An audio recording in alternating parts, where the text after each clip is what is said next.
Hi everyone, once again welcome to Law Preps channel.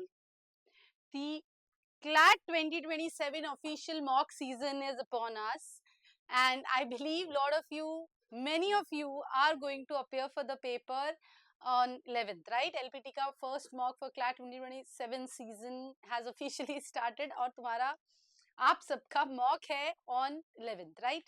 So first thing, why I wanted to take the session, because mock जब भी हम upload करते हैं तो it has been seen that lot of students, especially the new ones, the repeaters do understand the importance of mock, but this is a video you guys need to see as well for the things which we'll discuss further. Okay, so 3 things I'm going to cover in this particular session. One is, should you appear for the mock or not?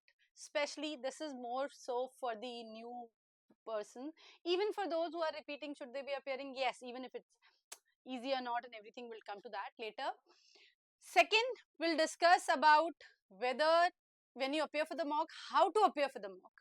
And third thing, we are going to discuss how to analyze the mock. Okay, and we'll try to keep these things very simple. We'll try to keep discussing about these things, but we'll try to keep the procedure very simple, rules very simple, no over analysis, no over complications, no over not too many steps. So सबसे पहले let us start with the first point.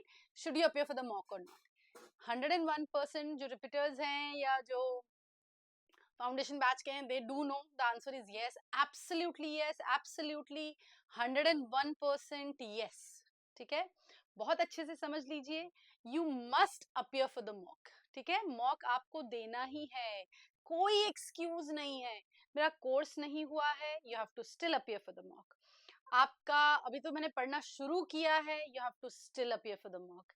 Ma'am marks खराब आते हैं तो डर लगता है, you have to still appear for the mock. देखो बेटा, जब आप स्कूल में, अनफॉर्चुनेटली स्कूल में, या आप जिस एज फैक्टर में हो, जिन क्लासेस में हो, you are surrounded by people who keep on telling you कि अच्छा ठीक है मॉक अभी नहीं देना है, no not exactly this, but marks क्या आ रहे हैं, you are so over occupied with marks क्या आ रहे हैं, मार्क्स क्या आ रहे हैं, मार्क्स क्या आ रहे हैं, और अच्छे मार्क्स नहीं आए तो सब गड़बड़ हो जाएगा, अच्छे मार्क्स नहीं आए इसका मतलब आप नहीं कर सकते हो. इन मॉक का ये पर्पस नहीं है. आपके स्कूल में टेस्ट होते हैं, उनका पर्पस होता है टू चेक जो पढ़ाया वो पढ़ा कि नहीं. The purpose of these mocks is not to check जो पढ़ाया वो आया कि नहीं, या वो तुमको याद है कि नहीं. The purpose of these, in fact इनमें तो बहुत सारी चीजें वो भी आती जो नहीं पढ़ाई, जो अभी तक क्लास में नहीं कराई गई है, right. You will have unexpected questions, और ये हर कॉम्पिटिटिव पेपर का रूल है, you will have unexpected questions. Okay, so why you should appear for mock, mock क्यों देने हैं, मॉक टेस्ट क्यों देने हैं. Before I move into this, one more thing. देखिए, there are 4 types of mocks we do give to the students. One is essential series, जिसमें कि बहुत बेसिक लेवल पे मॉक होते हैं, बहुत ज्यादा भी बेसिक नहीं, बट रीजनेबल मॉक होते हैं. ठीक है, वो तो हर किसी को देने हैं. थोड़ा आप एडवांस स्टेज में आते हो तो second type of mocks which we do give student is advanced. Okay, so there if you think you have done good and you are well prepared, so you can move on to advanced mocks. Okay, then we do give X series mocks. They are तो वो एक अलग level है. if you वो एक बिल्कुल अलग level के मॉक होते हैं, to they are basically to challenge you. Okay, and then there are OG camp related mocks also. So they are again different type of mock focused on different things, पर ये बाद में आते हैं. अभी आपका मॉक जो शुरू होगा वो एसेंशियल सीरीज से शुरू होगा, बेसिक लेवल के मॉक्स मिलेंगे. तो बेसिक चीजें हैं जो डुएबल हैं. If you talk about last 2 years CLAT pattern, उस टाइप का मॉक होगा. Okay, so you should appear for mock. तो पहली reason why you should appear for mock is, अगर आप मॉक रेगुलरली देते हैं तो बेटा सबसे पहले तो पर्पस ऑफ मॉक क्या है. पर्पस ऑफ मॉक ये है कि we want you to practice. क्या प्रैक्टिस करना चाहते हैं, we want you to make sure that आप टाइम पे ध्यान देना सीखो, टाइम पे नजर रखना सीखो, है ना, कि अच्छा मेरा इस सेक्शन में मुझे इतना टाइम देना होता है, इस सेक्शन में इतना टाइम देना होता है, इस सेक्शन में इतना. तो you learn how to manage your time. तो वेरी फर्स्ट मॉक से this is the purpose you are trying to fulfil, right. Then you are learning what to attempt and what not to attempt.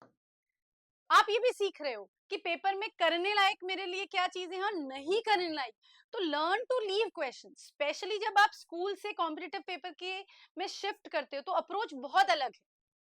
Approach क्या है? The approach is that you should know when to leave the question, because negative marking is involved, because time is time constraint is there. You should know when to leave the paper, or sorry, leave the question, leave the section. So this is very important to learn to be okay even after leaving. तो एक तो पहला तो हम सीखें कि question नहीं आ रहा है समझ में तो छोड़ दिया, और दूसरा सीखें कि कुछ छोड़ भी गया तो भी बाकी का पेपर अच्छा है, किया जा सकता है. Still maintaining that calm composure कि ठीक है, even if I have left 2 passages, that means 10 questions, it's okay. There is other part like 110 questions are still left or 80 questions are still left. So we are focusing on those things. तो अगर कोई भी student है, even if you have just started and you ask me should I appear for the mock, my answer is always yes. Like it's even without, it should not even be a question in your mind कि मुझे mock देना चाहिए क्या. बेटा mock बहुत important है, इसलिए नहीं कि आपको मॉक में क्या आता है क्या नहीं आता है, इसलिए क्योंकि मॉक से आपकी अप्रोच बिल्ड होती है with respect to the paper. Paper कैसे देना है उसकी approach is build through mock. समझे आप बात? So you have to appear for the paper, you have to appear for the mock. Do not skip mock. हर साल we have lot of mentorship sessions और PIs इसमें we keep on insisting, but please understand, नहीं ma'am mock के marks से बहुत दुख होता है. क्यों दुख होता है? Marks is not the important part. The important part is learning how many mistakes you have made. तो mock के analysis से ही आपकी strengths और weakness पता चलेगी. आपको पता चलेगा कि आप पे आपको किन चीजों पे काम करने की जरूरत है. तो मॉक में जरूर अपियर करें. अगर आप कोई भी नियरेस्ट सेंटर पे जाके ऑफलाइन दे सकते हो तो ऑफलाइन दो. जो ऑफलाइन बच्चे हैं वो तो ऑफलाइन ही देंगे. ऑनलाइन जो स्टूडेंट्स हैं वो you are allowed to appear offline. You are allowed to appear offline at any nearest LPT centre. Okay, so appear for your mocks. Okay everyone. अगर आप ऑनलाइन देते हैं तो प्लीज ढंग से सुन लीजिए, बहुत अच्छे से ये बात सुन लीजिए.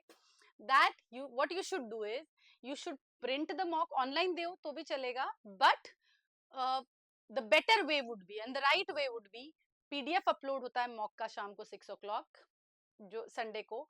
आप मंडे को दे लेना है ये चीज. तो संडे को आपने प्रिंट निकलवा लिया है, मंडे को प्रिंट मंगवा लिया. जो ऑनलाइन बैच है उनका मंडे ऑफ होता है यूजुअली, तो मंडे को आपने प्रिंट निकाला, 4 to 6 आपने बैठ के पेपर दिया. अगर 2 to 4 पॉसिबल है तो 2 to 4 मॉक दे दिया. ठीक है, उसको प्रिंट को लिया. ओएमआर का भी प्रिंट ऑनलाइन पोर्टल पे मिल जाता है, उसका भी प्रिंट ले लीजिए. एंड मेक श्योर आप 2 घंटे लगातार बैठो, उस पेपर को दो. क्लियर? फिर उसके बाद आपने जो कुछ भी ओएमआर में मार्क किया, ये कंपलसरी है, आपने जो कुछ भी ओएमआर में मार्क किया है वो आप ऑनलाइन अपलोड करो, है ना, OMR.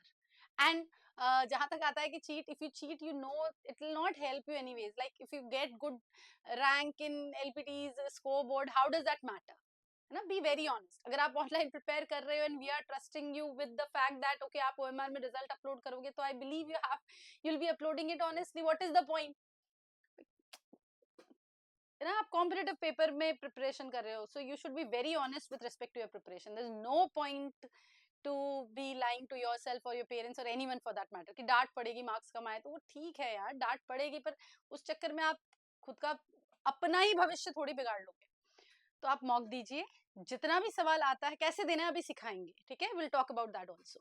So make sure you are appearing for the mock and this is how you are suppose to do it. Print करा, ओएमआर भी प्रिंट किया, पेपर में अपियर किया, जो भी आंसर आपने उन 2 घंटों में हुए ही आपको ओएमआर भरनी है. और फिर उसके बाद जो भी ओएमआर में मार्क्स आपने स्कोर किए हैं, ओएमआर में आंसर मार्क करें, उनको आप अपलोड कर दो where on the portal. Okay, so this is how you have to appear for the paper, right.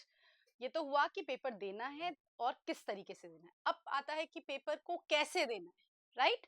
How to appear for the mock. उसमें क्या चीजें हैं, एक तो टेक्निकल पार्ट तो है, प्रोसीजरल पार्ट तो I have explain to you कि yes print mock and appear for it, but substantive part की what should be your approach when you are solving the paper. ठीक है, जब आप पेपर सॉल्व करते हो, when you are solving the mock,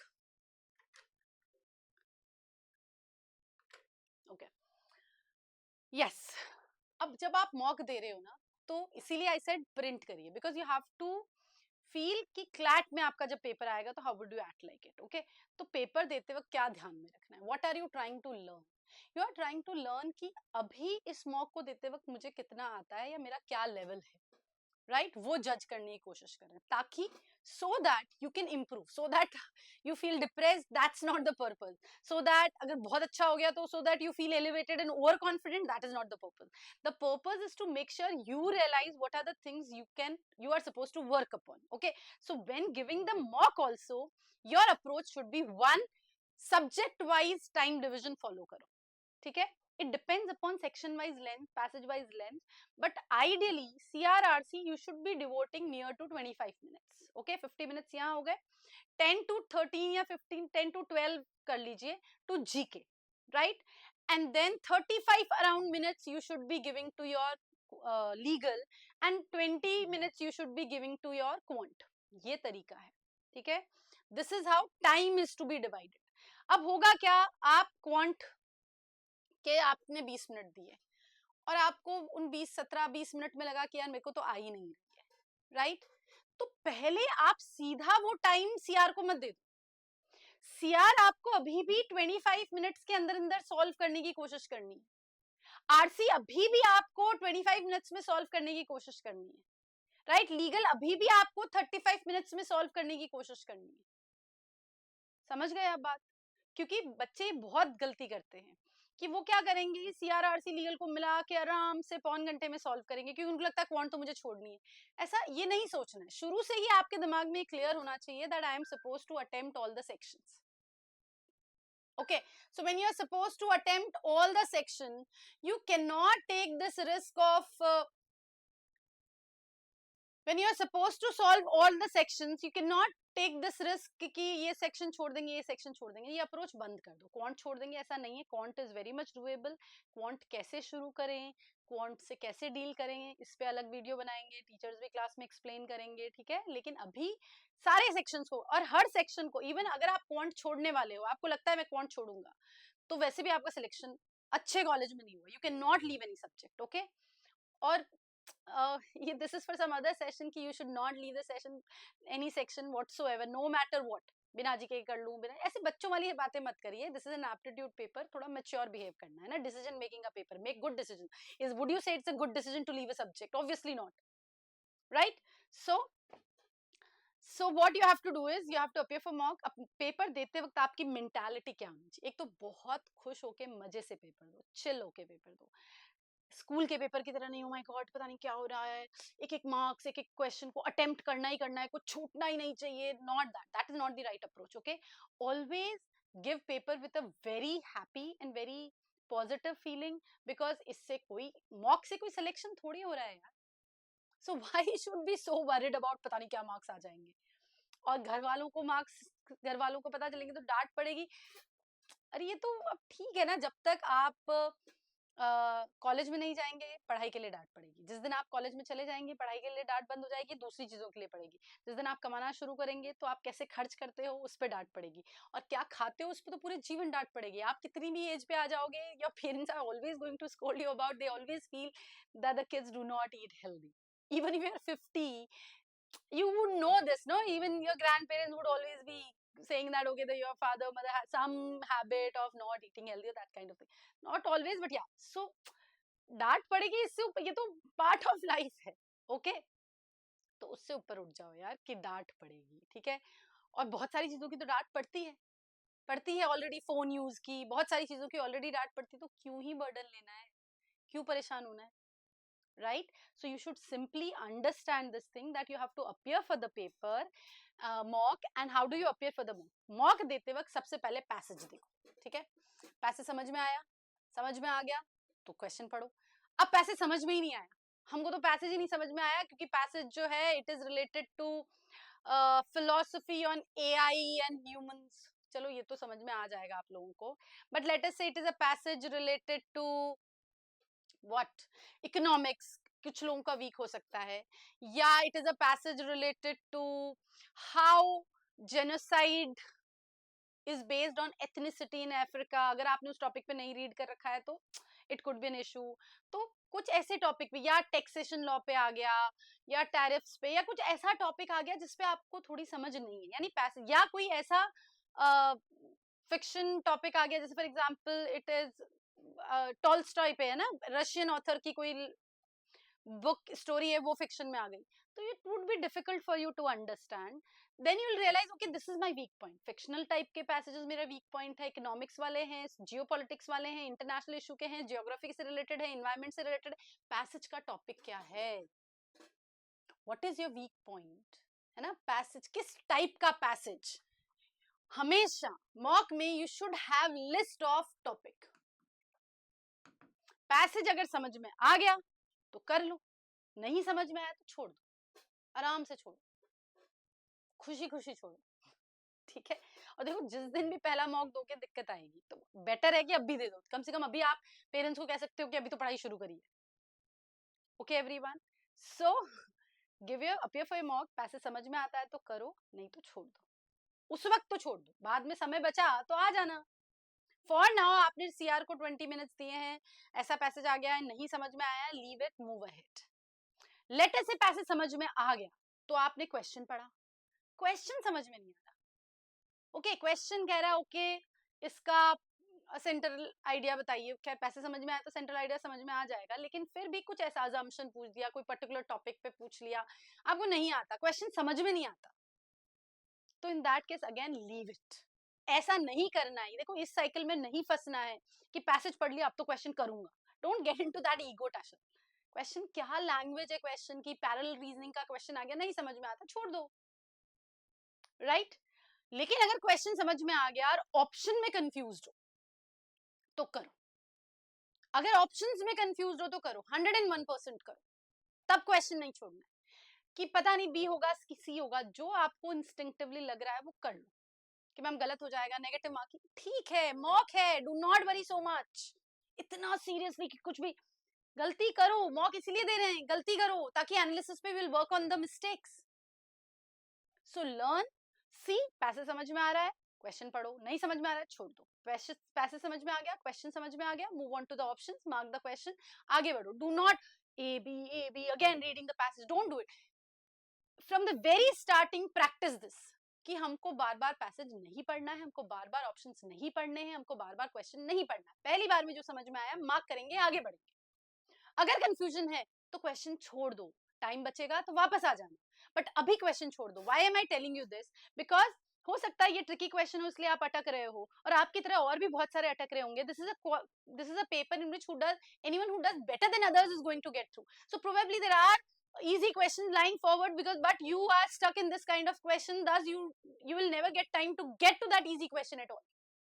We don't want to do that mistake, we don't want to miss out on easy questions, and this is not approach for this only class, all competitive paper this is the approach, go for the easiest questions first, then go for the medium kind of question जो आपको लगते हैं। एक बार ऐसा कर करके हमने question कर लिए, 60 क्वेश्चंस ही हुए, पूरे पेपर आपने देख लिया, 60 क्वेश्चंस आपसे डायरेक्ट अप्रोचेबल थे, लेकिन उन 60 को सेलेक्ट करते वक्त you came across probably 20 such questions जो थोड़े ट्रिकी थे and you're not sure. जब आप 60 ही क्वेश्चन करोगे और क्वेश्चन छोड़ते जाओगे तो आपका टाइम सेव होगा, obviously you will be left with time at the end. Go back to those tricky question now. अब जब आपके पास समय बच गया तो आपके पास दो टाइप ऑफ क्वेश्चन है, ट्रिकी वाले मार्क करते जाना, और बिल्कुल नहीं आते उनको तो छोड़ ही दिया, तो ट्रिकी वालों को मार्क कर दिया, you can come back to the tricky questions and then do them, तब उसमें टाइम इन्वेस्ट किया makes sense, because then your risk cost जो है ना that's not much, because you already know कि इजी वाले सारे मैंने कर लिए। समझ में आई बात? तो टाइम स्लॉट को फॉलो करना है मॉक में, पहले दिन में नहीं होगा, एक बार नहीं होगा, दो बार नहीं होगा, पर आपको पता तो चलेगा टाइम मेरा प्रॉब्लम है, तो एनालिसिस के वक्त, प्रैक्टिस के वक्त, पढ़ाई के वक्त, डेली जब आप पढ़ाई कर रहे हो, now you know what you should do, work on time. आपकी टू डू में, टास्क लिस्ट में time control, time management is an issue, I have to speed up my practice, practice में स्पीड बढ़ानी है, मॉक में जरूरी नहीं है, मॉक में बढ़ाने से कुछ होगा भी नहीं, उल्टा कंफ्यूज होगे, पैनिक करोगे, हैबिट डेवलप करनी है, स्किल डेवलप करनी है, okay. So during mock go with your normal speed so that you realize you have to work on speed and skip mostly, अगर आप डबल रीडिंग नहीं करते हो क्वेश्चन की, completing your paper won't be much of an issue for you, okay, so try to complete the paper within given time frame, if you do not then mark it। कौन से section में ज्यादा time लग रहा है? CR आपको लगता है सीआर मेरी स्ट्रेंथ है, पर आप 50 मिनट में उसको सॉल्व करते हो, तो स्ट्रेंथ कैसे हुआ बेटा? उसमें तो काम करने की जरूरत है, उसमें स्पीड पे काम करने की जरूरत है, ज्यादा प्रैक्टिस करने। सो आइडेंटिफाई प्रॉब्लम क्या है, वो हम आइडेंटिफाई थोड़ी देर बात करेंगे, but this is how you should approach your paper. आप तभी प्रॉब्लम आइडेंटिफाई कर पाओगे जब आप पेपर के रूल फॉलो करोगे, and the rules are you should limit yourself subject wise. You should know that you spent more time than required. You should still see maths even if you don't know. You should still read the passage. Give time. Maths ko time do. So that you tell your mind that eventually I'll do the maths also. Eventually I'll do GK also. Okay, everyone. Right? So this is how you have to approach your paper. If you don't answer, mark it. If you don't know, if it seems tricky, you should try to do it later. ठीक है? तो mock देते वक्त ये ध्यान रखना है, एक तो मेंटली बहुत खुश रहना है, अच्छी डिसीजन मेकिंग करनी है, right? The game you play know that, जब नेट नहीं आता है, गूगल पे गेम आता है डायनासोर वाला, duck and jump, this is what we are doing here. Okay, अगर कोई ट्रिकी है तो डक करना आना चाहिए, जबरदस्ती उससे मत भिड़ो, टाइम वेस्ट नहीं करना है. Okay, clear? So this is how that is should be your approach while appearing for the paper. ठीक है, मॉक देते वक्त ये अप्रोच रखनी है. क्लियर? ऐसे करके आपने मॉक दे दिया, आपने मार्क्स ओएमआर में अपलोड कर दिए. अब क्या करना है? उसके बाद आंसर शीट निकाली, राइट रॉन्ग नहीं चेक करना है, that is not what we are talking about. Okay, mock के लिए राइट रॉन्ग नहीं चेक, एनालाइज करना है. एनालिसिस में बहुत इन डेप्थ नहीं जाना चाहती हूँ, बहुत सिंपल रूल रखो ना, हर चीज में बहुत simple, keep it very simple. That's my philosophy. Keep everything very simple. Rules are very simple. Life also, keep it very simple. So how do you keep it simple? You have to understand that mock को देते वक्त आपकी क्या समस्या आई. सबसे पहले तो आप देखो जो सही गए वो विद इन टाइम फ्रेम सही गए या टाइम एक्सटेंड करा. फर्स्ट थिंग, कोई भी आपका क्वेश्चन सही गया तो वो विद इन टाइम फ्रेम सही गया या आपने बहुत टाइम लगाया. अगर बहुत टाइम लगाया तो यू नो उसमें प्रैक्टिस ज्यादा चाहिए. एनीथिंग जिसमें भी टाइम एक्सटेंड, तो प्रैक्टिस वाले एरिया कौन से हैं आइडेंटिफाई करो कि भाई मुझे प्रैक्टिस ज्यादा चाहिए बिकॉज उसमें टाइम ज्यादा जा रहा है. ठीक है, कैसी प्रैक्टिस? Timed practice. जैसे लेटेस्ट से आरसी 25 मिनट्स में होना चाहिए, आप 50 मिनट्स ले रहे हो, तो डेली अब आपको क्या करना है? You have to sit down and complete 24 questions within 25 minutes, 24 minutes. थोड़ा कम का टारगेट लेके बैठो. एक दिन, हर वक्त नहीं. कोशिश करो कि उस टाइम फ्रेम के अंदर एक दिन में you should be able to complete those 24 questions of RC. एक दिन नहीं होगा, डेली प्रैक्टिस करना है. Eventually you will be able to do it. Daily 25 minute slot, RC 24 question. एक दिन, 2 दिन, 4 दिन, टेक टाइम, है ना. Be kind to yourself when you are doing this, है ना. Let yourself, give yourself that time कि हाँ धीरे धीरे इंप्रूव होगा. हो सकता है पहले दिन आप 15 ही क्वेश्चन कर पाओ, 15 क्वेश्चन ही कर पाओ, फिर 20 भी कर पाओगे, फिर 25 पे भी आएगा. महीना 2 महीना लगेगा इसमें. तो मॉक में भागने की जरूरत नहीं. मॉक में देखते, मॉक में भी भागना पड़ता है टाइम लिमिट फॉलो करने के लिए, लेकिन इवेंचुअली टाइम बचता है तो वापस आ सकते हो. लेकिन डेली जब आप प्रैक्टिस करोगे तो मॉक में भी टाइम पे you will be able to control.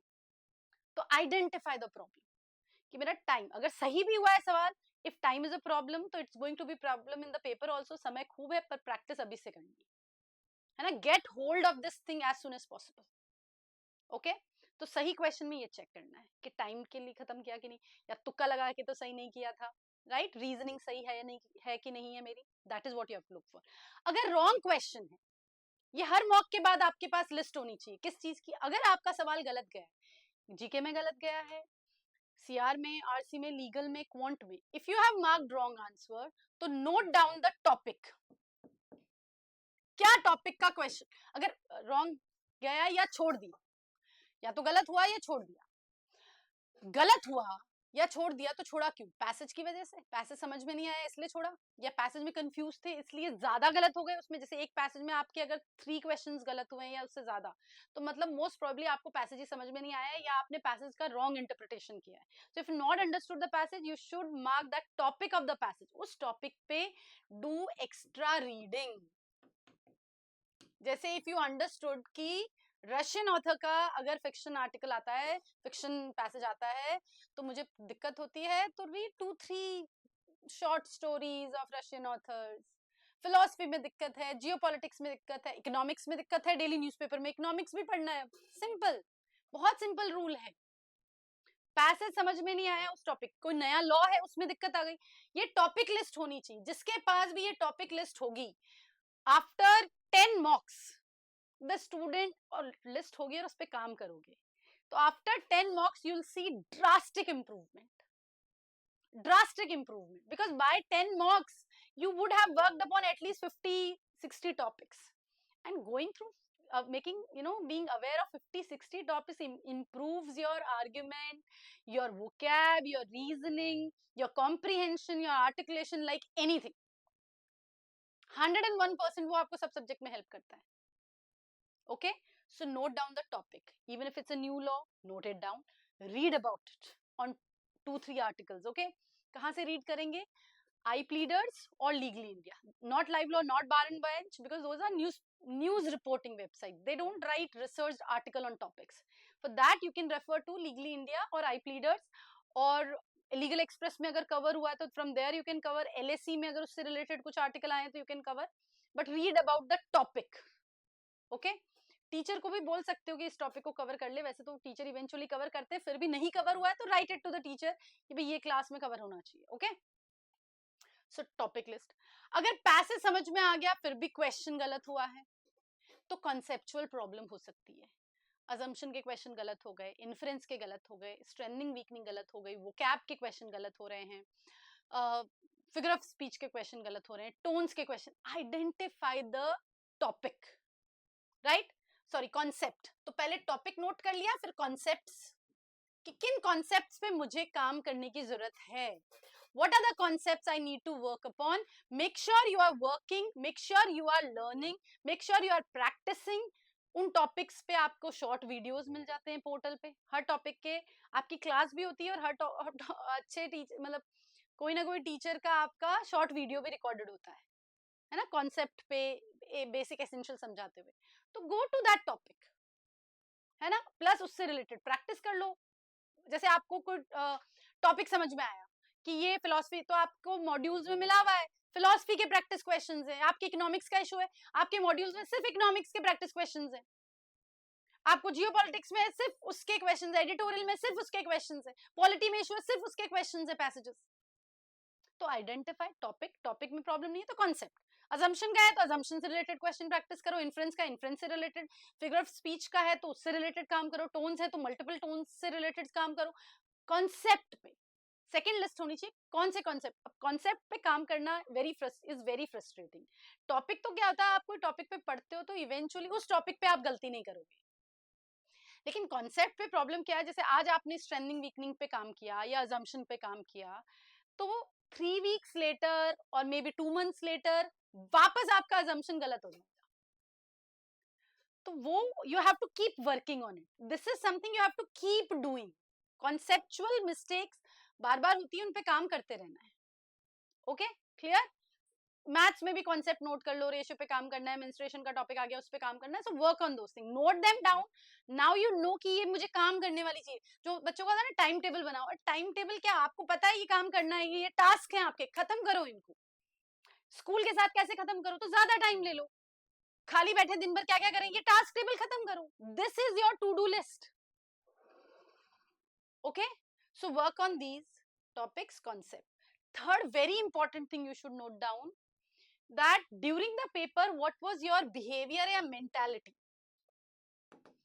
आप पैनिक कर रहे थे, आप बहुत चिल थे, या नींद आ रही थी, या फोकस नहीं था, या थोड़ा सा भी डिस्टरबेंस हो रहा था तो गड़बड़ हो रहा था, क्या कारण था, है ना. क्योंकि ये डिसीजन मेकिंग का पेपर है. इनफैक्ट आप पेपर देके वापस पेपर देखते हो तो आपको एटलीस्ट 10-15-20 क्वेश्चन लगते हैं कि ये तो बहुत आराम से ठीक हो सकते थे, फिर भी पेपर में गलत हो गए. तो क्यों गलत हो गए, पैनिक कर गए. क्यों गलत हो गए, फोकस नहीं है. क्यों गलत कर गए, कंटिन्यूस रीडिंग की हैबिट नहीं है, कि दो सीआरआरसी कंटिन्यूस रीडिंग करी तो मैथ्स आते आते मेरा फोकस ही नहीं रहा. आइडेंटिफाई बिहेवियर, आपके दिमाग की बैंडविड्थ एंड कैपेबिलिटीज में क्या प्रॉब्लम है. Sorry, right. So work upon that, work identify problem, है ना, खुद की प्रॉब्लम आइडेंटिफाई करो. you're hyperly doing it, you're too slow, you lack focus. Identify and then keep telling yourself कि इससे रिलेटेड मुझे काम करना है. तो मेडिटेशन कर सकते हैं. प्रैक्टिस करते वक्त भी फोकस को कॉन्शियसली प्रैक्टिस करना पड़ता है. बहुत पैनिक करते हैं तो you have to keep telling yourself कि यार मॉक इट डजंट मैटर, है ना. Lot of people will tell you mock does not matter that much. ठीक है, मॉक से सीखो नहीं तो गलती. देखो पेरेंट्स को आइडिया नहीं होता है तो they directly go to the marks, but when you discuss things with them कि अच्छा इस पे मुझे काम करना है, इस पे लोग बच्चे क्यों डिस्कस नहीं करते हैं, क्योंकि उनको लगता है यार काम करना है, ये बोल दिया तो अकाउंटेबिलिटी बन जाएगी, इस पे काम करना पड़ेगा. समझ में आई बात. तो identify the problem. Is it your practice issue और बिहेवियर इशू, और it is speed issue, or is it focus issue, or is it conceptual problem, or is it topic wise problem? Identify the problem. इसलिए सब बोलते हैं mock analysis बहुत important है. अपना हमारा कहाँ पे क्या इशू है उसको प्लीज ढंग से आइडेंटिफाई करो और उस पर काम करो. समझ में आई बात. Okay everyone, so this is how you have to do analysis, right. So 3 things I wanted to cover here. 1, mock देना है कि नहीं देना है, जरूर देना है, 101% देना है. 2 दिन हुए तो भी देना है. ठीक है, आप बहुत डरे हुए हो तो थोड़े दिन ले लो, पर आई थिंक जितना आप इसको डिले करोगे you will waste your time, right. So do appear for mock. Mock में हम ओवरऑल कुछ भी क्वेश्चन देते हैं, to learn to attempt, not to attempt, be comfortable while attempting other questions even if you have left some. Okay, second thing, while attempting the mock you should follow the timeline given for each subject. Also you should make sure that you are attempting the easy one first and coming back to the tricky ones later. Okay, and if you're getting confused, just leave. It's okay, leave that particular question, not the mock, not the paper, and do make sure that you upload your OMR on the portal. Answers on the portal or the OMR itself also.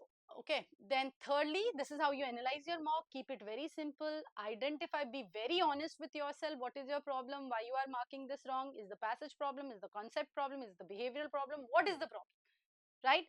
Talk to yourself about, talk to your mentor about the same. ठीक है, teachers को आपके mentoring sessions होते हैं या PI होते हैं तो talk to the faculties about the same and make sure that you work upon it. You'll slowly work upon it. Do not be kind to yourself. Do not expect कि इस बार देख लिया मॉक, अगले mock में बस double, 7 दिन पढ़ाई करी डबल, ऐसे नहीं होता है ना. It will slowly improve. So give yourself that time. Okay, everyone. So that is it for today's session. I hope you found it useful and thank you.